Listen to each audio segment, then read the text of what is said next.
유튜브 사이다 헤드라인. 자, 그리고 최강욱 유튜버 함께합니다. 네, 안녕하세요. 네, 고맙습니다. 역시 기대합니다. 다 좋은데 윤 헤어라인이라는 게 좀 마음에 안 든다. 그거는 매직으로 그리는 거잖아. 윤 헤어라인은 원래 윤 헤어라인. 그렇게 연결이. 저거는 세상을 윤석열의 눈으로 맞아요. 네. 유튜브 보잖아요. 쇼츠가 다 최강욱이야. 다 최강욱 의원님이야. 나한테 걸린 쇼츠는 딱 두 사람이야. 백종원, 최강욱. 진짜 이거 둘 같은 거 모음집에서 막 20분짜리도 엄청 올라와요. 맞습니다. 네. 뒷이야기 전문가. 뒤에서 오늘도 뭐 한 원고를 주더라고. 원고에 다 뭐라고 적혀 있냐면 이 부분은 소송 당할 수 있어. 이 부분은 완곡하게 질문 요함. 다 그런 식이야. 그리고 보면 말씀하실 때 퀴즈 전문가. 그거 뭘까요? 자, 신용환 교수님 박수로 맞아. 안녕하세요. 신동환입니다. 이렇게 한번 말씀드려볼게요. 네. 한덕수 관련해 가지고 나는 사실 처음 보는 내용들이 많아요. 근데 여기 전부 다 별표해 놓고 소송 가능성 다 그렇게 써 있어. 네, 내가 어떻게 해야 될지 모르겠어요. 일단 한번 이따 가보도록 하겠습니다. 그렇습니다. 대통령의 기록물은 보존이 원칙입니다. 이걸 어떻게 삭제할 수가 없습니다. 대통령실이 만든 기록물은 무조건 보존을 해야 되는데 일반 기록물과 지정 기록물은 아니는 거예요. 일반 기록물은 누구나 열람을 할 수 있고 지정 기록물은 15년, 20년, 30년 후에 열람이 가능한 건데 네. 말씀하신 것처럼 세월호 참사와 관련된 기록들을 황교안 당시 권한대행이 무조건 다 지정 기록으로 묶어버렸어요. 15년, 20년, 30년으로. 그런데 여기서 더 중요한 건 뭐냐? 지정 기록 목록이라는 게 있어요. 네. 즉 어떤 내용을 지정했느냐를 목록화 만들거든요. 네. 이 목록까지도 지정 기록으로 만들어요. 그래서 몰랐구나. 그러면 무슨 기록이 남아 있는지 모르는 거예요. 예. 좀 전에 제욱 씨가 말씀했던 5가지는 그냥 구두로 전해지는 것이지 맞아. 어떤 기록이 있는지는 아무도 몰라요. 자, 저 기록을 보려면 어떻게 해야 되냐? 방법은 2가지입니다. 하나는 국회에서 3분의 2 이상 동의를 얻어야 돼요. 아니면 고등법원장에 영장이 있어야 돼요. 법원 영장이 그나마 유일한 건데 앞서 말씀하셨던 것처럼 당시 사참위가 세월호 기록을 보려고 하면 검찰이 영장 청구를 안 해주고 그리고 고등법원이 그걸 잘 인용을 안 해줄 것 같으니까 제대로 기록을 못 봤던 더 문제는 황교안이 이 지정 기록을 했지만 그 실무를 했던 자가 지금 한덕수 권한대행이 대통령 기록관장으로 임명하려는 자예요. 그때 실무를 했던 자가. 당시에 실무를 했던 자가. 그래서 기록물계에서는 제발 저 인간만큼 막아야 된다. 또 장난치러 들어오는 거다. 이 인간이 보수 정권 9년 동안 청와대에 있었어요. 계속 그 일만 한 거예요. 일만 한 거구나. 기술자예요. 막 기록물 기술자야. 보수 정권에서 그 유일한. 그래서 그 인간을 대통령 기록관장을 시켜서 장난을 치려고 하는 거기 때문에 그걸 막아라 하지 말아라 한덕수한테 압력을 넣고 있는 거예요. 황교안 때 썼던 방식이 똑같이 한덕수 때 하고 있는 보수 거예요. 참칭 정권이 참 나쁜 게 애초에 기록을 안 남기려고 그래. 나쁜 짓을 많이 하니까 기록을 현저하게 안 남겨요. 그러니까 우리 정부 때 사실 너무 좀 귀찮았잖아. 너무 그거 막 따지고 아니 대통령 가시는 데마다 제가 몇 번 말씀드렸지만 그 담배값 같이 그 나무 케이스 안에다가 녹음기 놓고 꼭 앞에다 갖다 놓는다 그랬잖아요. 그랬죠. 그거 놓으면은 이렇게 좀 까불고 얘기하려다가도 그거 보면은 좀 썰렁해지고 그랬었거든요. 그렇죠, 그리고 그게 네. 회의하거나 이럴 때만 그런 게 아니라 대통령 뜻이 되게 중요해요. 그러니까 이거를 직원 격려나 뭐 이런 차원에서 군의 식당에 와가지고 식판 들고 식사하실 때도 그 앞에다가 딱 갖다 놓고 그 정도였다고요. 근데 우리는 그렇게 열심히 기록을 해서 국정 경험이나 그 유산이나 이런 것들을 어떻게든 남겨서 다음 정권에 도움이 되거나 또 나중에 역사를 연구하시는 분한테 자료를 삼기 위해서 이렇게 하는 거잖아요. 네. 우리가 또 기록문화유산을 유네스코 기록문화유산을 갖고 있는 민족인데 근데 그렇게 해놓으면 이놈들은 이제 전 정권 괴롭힐 때 그거를 이제 찾아내가지고 빼서 괴롭히는 걸로 써먹고 실제 그렇게 했잖아요. 네. 정쟁에 이용하고 예. 그리고 진해 기록은 남기지도 않고 있는 거 다 것도 덮어버리고 감춰버리고.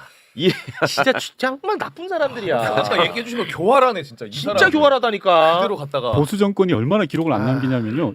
대표적인 사례가 이명박 정권 끝난 다음에 기록을 넘길 게 없어서 아까 식판 말씀하셨는데 식당 기록을 지정 기록으로 남겼어요.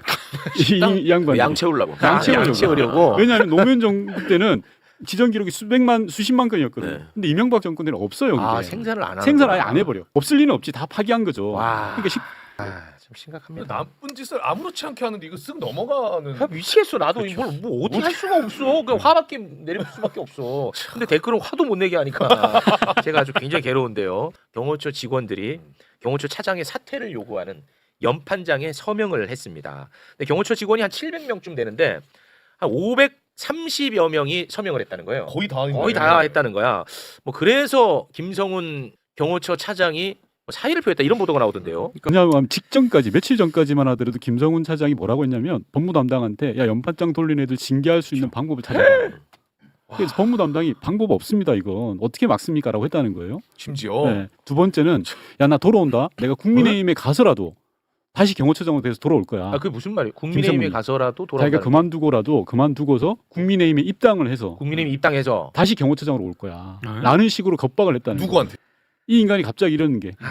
근데 그 숙제라는 내용 때문에 사실은 국민들이 이제 맞습니다. 불안하신 그렇죠. 거죠. 네. 네. 그 뭐 증거 다 인멸했을까 아니냐 이런 건데 그거를 지가 할 수 있는 건 한계가 있고 그 경호관분들이 도와줘야지 지시를 따라야지 할 수 있는 건데 적어도 그걸 따르지는 않은 것 같거든. 그렇죠. 거기 있는 분들은. 그리고 이 500명이 넘는 분이 연판장에 서명했다는 건 사실상 경호관의 직책을 수행하는 분들은 거의 다 100% 했다고 봐야 돼요. 숫자가 네. 700명이라는 거가 다 경호관이 아니기 때문에 아. 그러면은 이 김성훈이라는 사람은 인간적으로도 그 안에서 그러니까 경호관들 입장에서 볼 때는 인간적인 연민조차도 이만큼도 없는 진짜 악질적인 사람이었던 거죠. 어떻게 몇십 년 동안을 같이 있었던 동료들을 저놈 나쁜 놈이니까 내보내라라고 일제히 다 서명을 하겠습니까? 그거는 그냥 단순히 공적인 업무를 하는 데서 너무 무리했다 이것만 가지고 설명이 안 되는 악성이 있는 거죠. 이제 윤석열, 김건희가 정말 놀랬다는 거예요. 이 연판장에. 그런 섬김이 네, 본인은 조금 더 일찍 사의를 또 표명하려고는 했대요. 근데 윤석열, 김건희가 집중적으로 이제 소위 이제 이렇게 물었겠죠. 증거인멸은 끝났냐? 하고 이제 물었든지 했겠죠. 예. 그래서 조금 더 늦어졌다는 설이. 내란 우두머리 윤석열을 가장 가까이에서 보좌했던 사람들이 누구야? 대통령실 직원이잖아. 그렇죠. 당연히 내란과 관련해서는 대통령실 직원은 다 빠져 있단 말이죠. 심지어 현역이야 또 네. 계속 하고 있어. 하고 있어. 이 말이 안 된단 말이에요. 네. 일단 이 자체가 말도 안 됩니다. 그런데 대통령실 직원들이요. 죄다 휴대전화를 교체를 했더라고. 강희구 부속실장이라고 있습니다. 아. 네, 이 강희구 부속실장이 휴대전화기를 교체한 게 지난해 12월 15일이에요. 내란 이후 네, 이 사람이 계엄 선포했을 때 네. 국무위원들 대통령실로 호출한 사람이야. 연락. 이 사람이. 네. 연락을 다 한 거야. 오라고. 연락. 그런 다음에 온 다음에 계엄 그 선포. 계엄 선포문 10장을 복사해가지고 나눠준 인물이야. 그러니까 내란과 깊이 관여된 가능성이 굉장히 높죠. 그리고 검찰총장 윤석열이 검찰총장 때 비서관이었어요. 그러니까 아, 굉장히 밀접한 오래됐네. 이 연관이 수사가 있는. 출신이군요. 그렇습니다. 근데 이 강희구 부속실장이 지난해 12월 15일 휴대전화를 교체를 합니다. 그리고 부속실 컴퓨터도 다 바꿔요. 와. 저때 근데 탄핵소추안 가결된 다음 날 바로 다음 바로 날이에요. 다음 날입니다. 예. 자, 그런데 12월 30일에 검찰 조사를 받거든요. 이때는 휴대전화 다 교체한 뒤에 검찰 조사를 받게 되는 거고요. 그리고 김태효 국가안보실 1차장도 지난해 12월 12일 휴대전화를 교체를 하거든요. 근데 이게 좀 이상한 게 다음 날에 잠깐 원래 기기로 돌아옵니다. 또 교체. 그러다가 14분쯤 뒤에 다시 새 전화기로 또 교체. 바꿔서 사용을 합니다. 있습니다. 그대로 있고요. 있는 게 아니라 너무 잘 있어. 가장 잘 있어. 10개월 후에 휴대전화 교체하고요. 그리고 지난 2월 18일에 휴대전화 또 교체합니다. 그리고 이동훈 홍보수석 역시 지난해 12월 6일 내란 거의 직후입니다. 휴대전화 교체하고요. 최진웅 국정메시지 비서관도 이 사람은 지금 그 대변인의 그 변호인단에 합류했던 윤석열. 윤석열 변호인단에 합류하기도 했었는데 2024년 12월 11일에 휴대전화 교체하고 16일에 또 교체하고 그리고 20일에 또 교체합니다. 한덕수가 그동안 사석에서 이재명 전 대표의 대선 승리는 국가를 위해 막아야 한다라는 그런 얘기들을 주변에 진짜. 하고 다녔다. 대통령실과 총리실 긴밀하고 긴박하게 많이 움직이고 있습니다. 여러 가지 협조를 하면서 움직이는 것 같고요. 김건희, 최하영 여사가 양평에 있는 비사찰에 같이 방문을 했다. 수행원을 대동하고 방문을 했다. 그런데 이제 그 비사찰은 검색을 해보시면 그냥 일반적으로 알려진 그 비사찰을 검색하면 다른 데가 나옵니다. 동명 이 사찰이 나옵니다. 무속과 관련 있는 사찰입니다. 그럼 김건희는 뭐 무속에 심취해 있다는 거 우리가 잘 알고 있는데 한덕수의 부인 네네. 최아영 여사도 무속에 네. 좀 심취해 있는. 한덕수 씨가 뭔가를 결정할 때는 반드시 부인이 점을 보고 그걸 시키는 대로 합니다. 그거는 공직사에서 유명한 일이고. 유명한 얘기고. 한덕수가 자기가 아끼는 부하 직원이 있을 거 아니에요? 지 일을 잘 봐준다거나 네. 뭐 일을 시켜보니까 유능하다 그러면 한덕수가 제공하는 최고의 서비스가 집으로 불러가지고 식사를 준대요. 같이 그 부부랑 식사를 하는 거야 그 공무원이. 그러면서 당신 앞으로 공직생활에 아주 그 유용하게 될 팁을 내가 알려주겠다. 그러면은 부인이 점집 3개를 알려준대. 서비스로. 진짜로. 그 점집 듣고 온 사람한테 직접 들은 얘기예요. 이게 밥 먹고. 한덕수가 이게 승승장구하는 비결이 여기 용안집에 오니까 네가 앞으로 여기를 다니면 너도 공직생활이 풀릴 것이다. 그 정도야. 한 가지 신문에 또 나온 거 보시면 서울신문과의 인터뷰인데 한덕수 그 최하영 여사가 화가로 이제 왜 그 청문회 할 때 총리 청문회 할 때 보면 어느 그룹이 이 그림을 고가에 샀다고 그래서 문제가 된 적이 있죠. 근데 그 그림이 대부분 거의 다 풍경화입니다. 그래서 이제 네. 기자가 물었던 거죠. 왜 인물은 없고 풍경만 그립니까? 하니까 최하영 여사 답변이 서울신문에 나와 있는 내용입니다.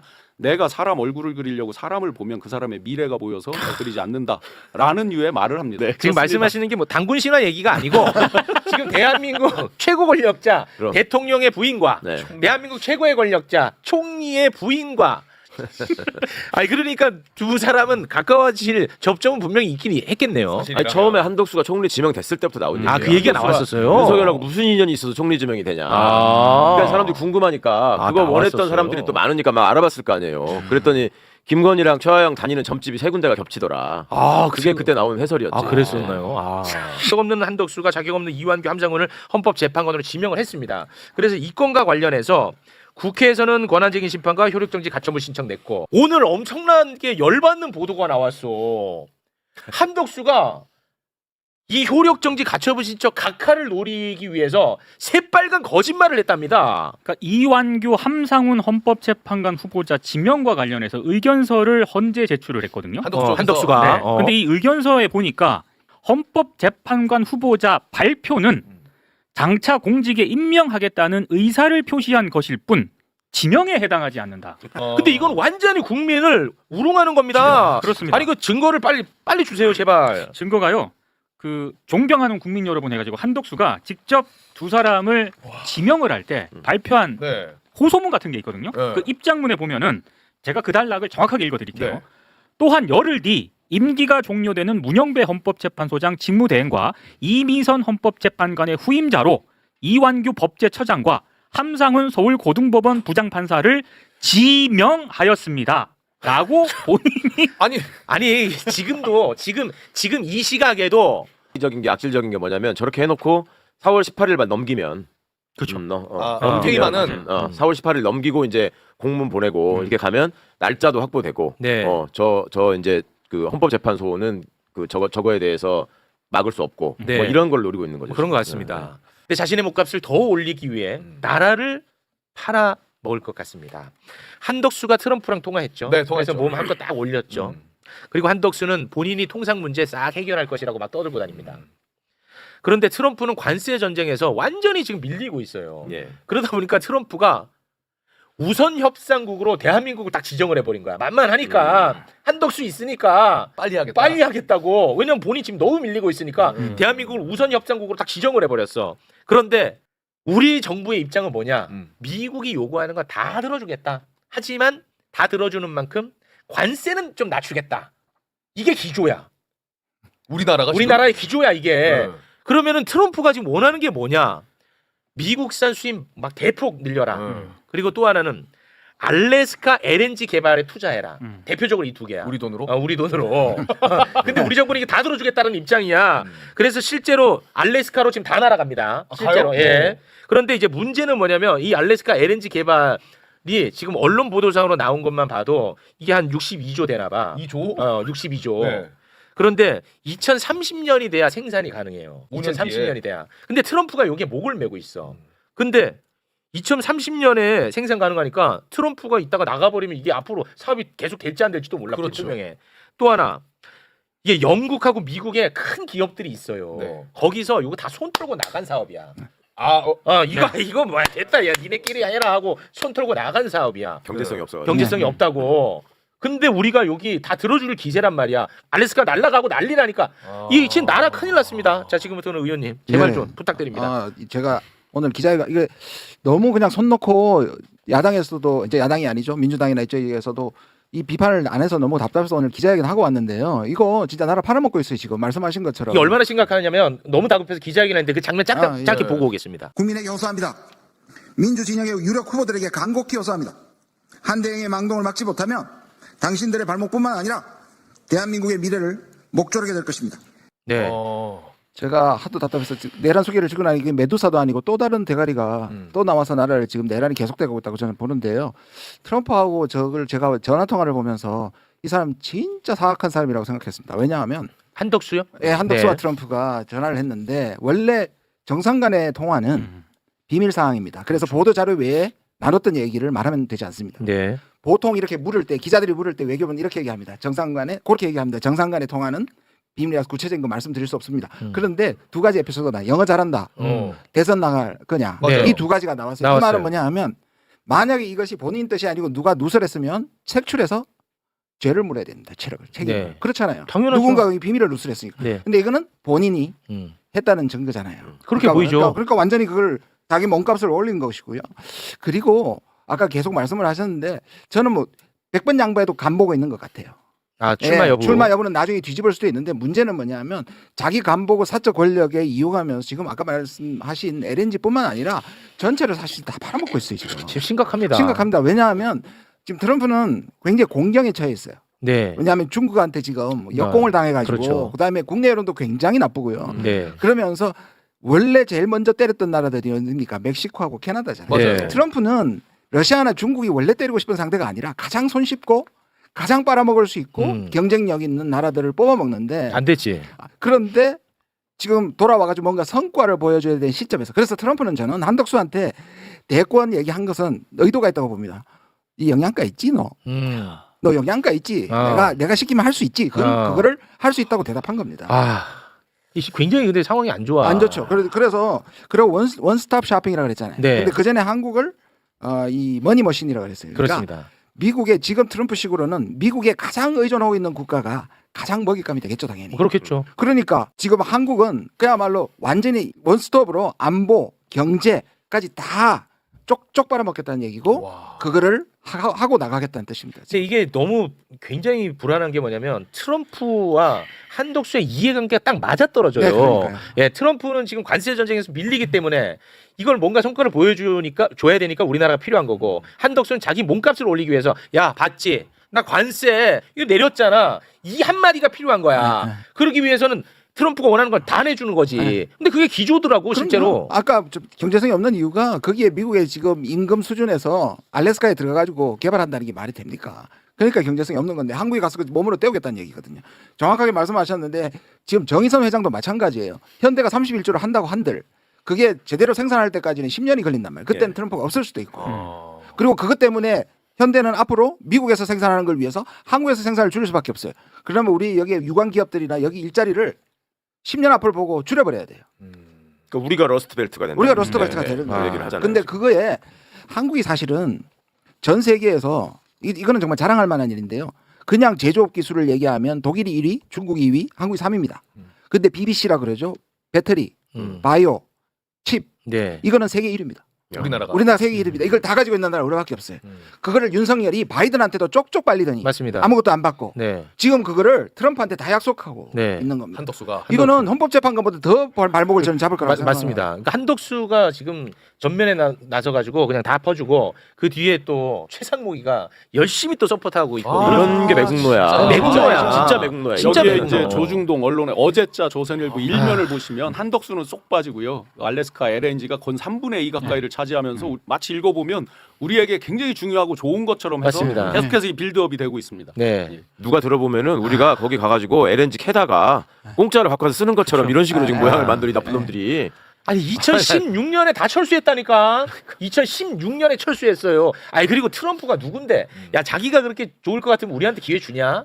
근데 일본은 사실 교훈을 배웠어요. 이시바가 가서 했다가 아부 외교했다가 혼났잖아요. 네. 그래서 한국이 먼저 나서준다니까 지금 환호하고 있습니다.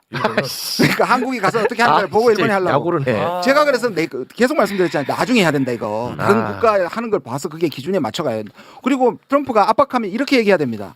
나는 지금 대행이라서 그렇죠. 권한이 없다. 그렇지. 할 수 없다고 얘기하고 뒤로 가야 됩니다. 네. 중요한 게 여론 형성이 굉장히 그러니까요. 중요하다는 거예요. 여론 형성. 그리고 언론이 지금 이거를 마치 네. 잘하는 것처럼 지금 그렇죠. 뭐 비판적으로 보지 자, 않습니다. 그러면 예를 들어서 여론이 그쪽으로 휩쓸려 간 다음에 네. 그걸 못하게 하잖아요. 네. 그러면은 못하게 하는 쪽이 매국 행위가 되는 거야. 그렇죠. 래서 여론 형성이 굉장히 중요한데 이거. 그 한덕수 관련해서 이제 고향 바꾸기 논란도 있었잖아요. 아, 예, 네, 맞습니다. 그게 제가 이제 직접 그 기자한테 들었는데 96년 12월에 김영삼 정부에서 특허청장이 돼요. 그래서 이제 그때가 가판이 있던 시절이라 갖고 이제 가판에 그 기자가 또 전주 출신이고 동문회에서 봤었기 때문에 전북 출신이라고 가판에 냈대요. 그랬더니 그 특허청 공보관실에서 전화가 왔대요.